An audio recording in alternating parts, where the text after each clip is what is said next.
We are at the turnoff here to Star City. As you can see, some idiots have shot up this sign. It's a historical landmark to a city that had over 1,200 residents between 1860 and 1878 and is long forgotten. So, coming across, you can see the trail that goes up into those mountains, and I'm hoping the Jeep's up to the task today. If not, I'll turn around, and of course if we get stuck they might find our remains in the springtime. Okay, we're gonna go up. Okay, so we're on our way up. It's a long road. I'm probably doing, I don't know, 20 miles an hour here. I'm not going to go any faster than that. But up there in that canyon, I don't know if you can see it, we're getting closer to the mountain.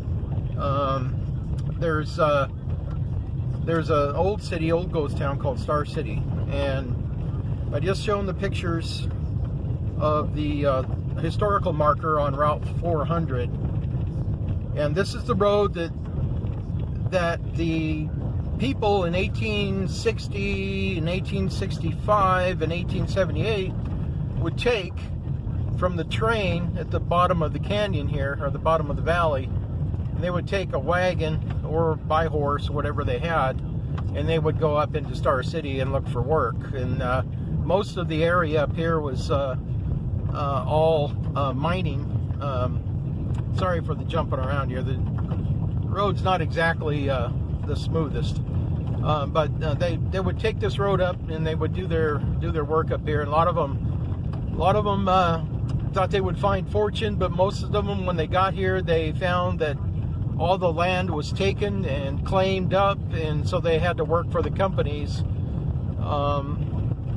that were existing here, and a lot of them never made a dime. So you know, when the silver ran out, of course, in Star City, according to the reports, it went from 1,200 residents that lived up here to about 78 from 1868 to 1878. That's all that was left up here. So we're going to go up, take a look. There's not much left of the old town, according to what I've read, but I've never been here. And it looks like we're going to run into some snow and some ice and stuff like that. So if it gets too bad, I'll probably have to turn around today and then hit it up again in the springtime. But I'll get as far as I can. Okay, so the road's getting a little bit steeper. It's starting to get a little bit of freezing rain on the windshield. But it's, for the most part, it's been pretty good. I just have to watch not to get too close to the edges down there on these on the Star Creek, like right here.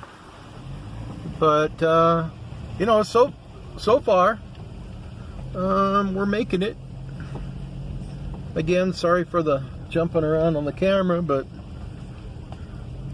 beautiful country up here. The road looks like it's been somewhat maintained. I'm not sure who maintains it, maybe the county. But it's not too bad. I'm not going too fast. A few rocks. Just make sure I don't tear my oil pan off on rocks like that one.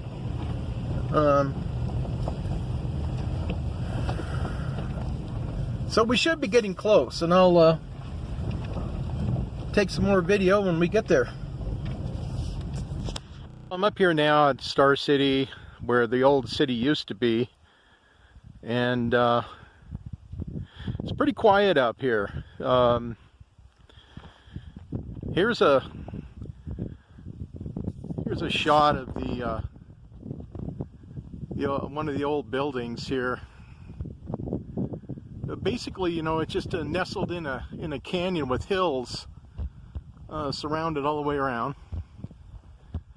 And then down below the road here is a wide spot where most of the city once stood.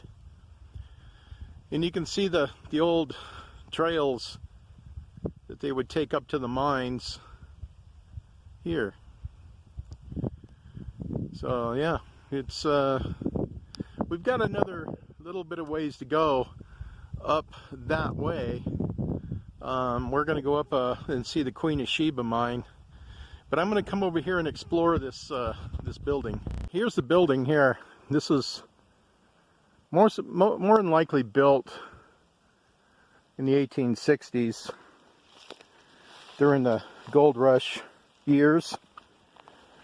Actually, this was a silver mining town. You can see it all rock construction,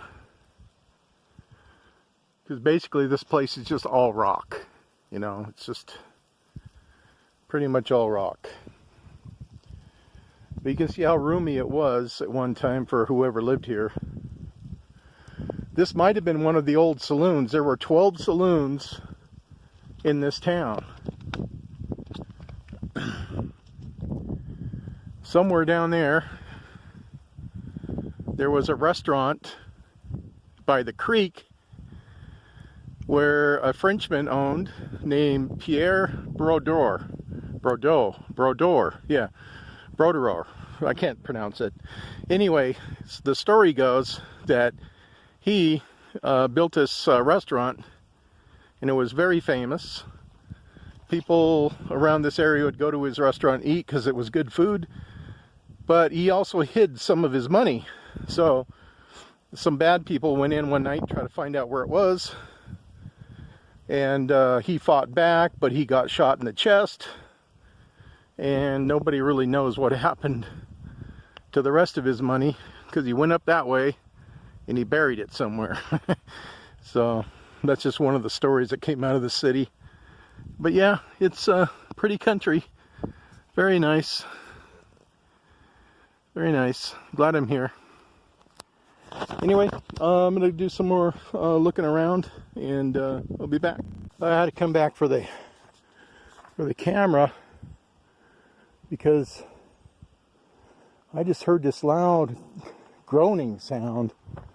I don't know if it was the wind or what, but it was coming from out over there.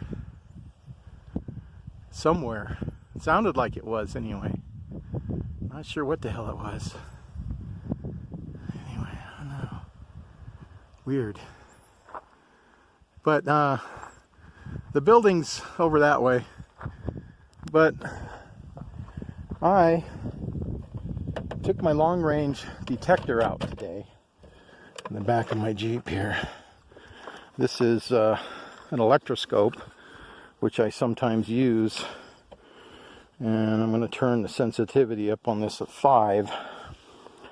I'll turn it on, and what it does is it's kind of like a pointer. Okay, it's on a swivel. See, it just swivels in my hand. But as I'm pointing this scoper out, I start getting a pull, like right there. Right there. And I come back the other way. The wind's blowing a little bit. See, it's pulling back to the right. And the wind's blowing from right to left right now. So, yeah, it's pointing out that way. So, I'm going to take a walk over there and see what's over there. Be right back. All right, my metal detector kind of went crazy here.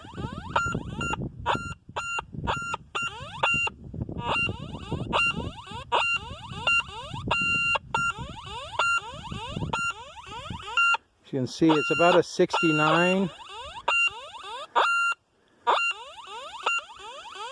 Very well could be like an old piece of silverware or something, I don't know. A lot of searching around, but I didn't find anything but shotgun shells, bottle caps. So I spent 2 hours, but you can see all these big sagebrush clumps. It's getting really, really cold out here. That's all rock foundations. So the city actually started from down there, across here, and up there is where the Sheba mine is. But yeah, it was a good trip. I spent 3 hours up here, but it's starting to rain now, and the wind's picking up pretty much, so I think I'm going to head on out, call it a day.